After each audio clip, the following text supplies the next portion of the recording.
inside. But one thing that has boggled my mind for decades now is how different Christians and non-Christians, not just atheists, view this concept of eyewitness accounts. But if we take it off the Bible, I think we agree. But we put it on the Bible, then we disagree. It's really weird. Like if your best friend, your spouse, your child was accused of murder, and then you ask, well, where's the evidence that my loved one murdered someone? Well, we have this piece of paper that said he did. Well, who wrote it? It doesn't say. Is that an eyewitness account? Where'd it come from? Well, we dug it up. It's not dated. Doesn't say when or where it was written. It's unsigned, but it's an eyewitness account. Isn't this weird to you, Christians? I mean, you wouldn't buy that in a court of law for 1 second, right? You would not present this as evidence, as an eyewitness account. In order to have an eyewitness account, you got to have a witness with eyes or ears. All right, good sense of smell. I smelled the murder. And it's so bizarre that I think Christians agree with everything I just said. But when you apply it to the Gospels, then they'll talk about the chain of custody. Well, about 100 years later, we got people saying stuff that we know who wrote it. Most eyewitness accounts of an event are not written down as the event is happening. Now, psychologists have shown that eyewitnesses can accurately recall emotionally compelling events years and even decades after they happened. Okay, let me tell you my personal story of an eyewitness account. Well, it's sort of an eyewitness account. Now, this is a true story about how bad our memories are, even on emotional things. Thanksgiving, the year was, I want to say 1991, before most of you flag-waving phonies were born. And I remember Thanksgiving walking on the farm with my family. And then I remember my mom especially, but all my family just stopping dead in the tracks and staring at me. And I remember asking them, what's wrong? And I remember my mom saying, there's a dove, a white dove on your head. Which is really strange, right? They said, don't move. There's a white dove on your head.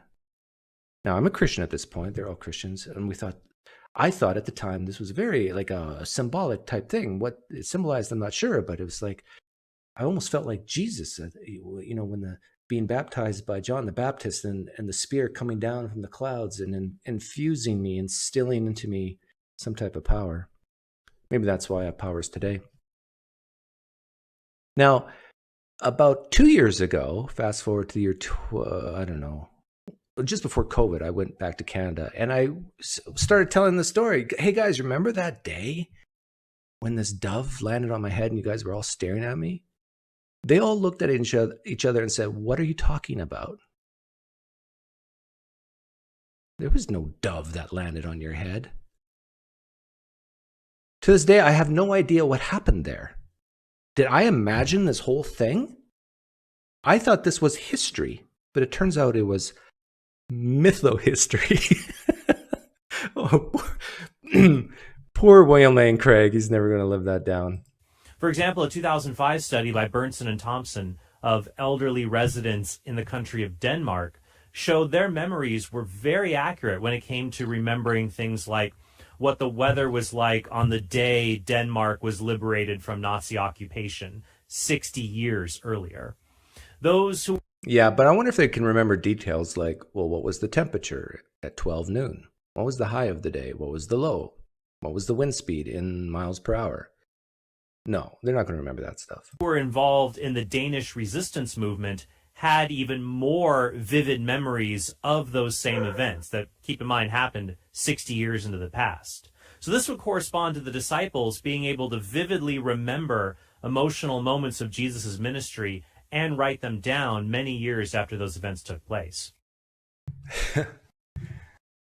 Do we have records of disciples writing stuff down even many years after? Saying, hey, Peter here, disciple of the creator of the universe. I'm writing from such and such place. Here's the date. Let me write down the events as I saw it. Do we have anything like that? No. Even 1st and 2nd Peter, most scholars say wasn't written by Peter. Definitely not 2nd Peter. We have 4 Gospels. Half of the Gospels were not written by eyewitnesses, but heard from apparently eyewitnesses. Actually, Luke was a companion of, according to tradition, Paul. And Mark, the first Gospel, was, according to tradition, a companion of Peter, both of which were not eyewitnesses. Not even Paul was an eyewitness, really. So 50% of the Gospels can be cast aside as non-eyewitness accounts. Yes? No Christian can disagree with that. It's true. Thank you, my one black friend. It's always good to have my one black friend here. Pine Creek, perhaps a bird pooped on you. That happened to me. Yeah, it was a message from God in the form of bird poop.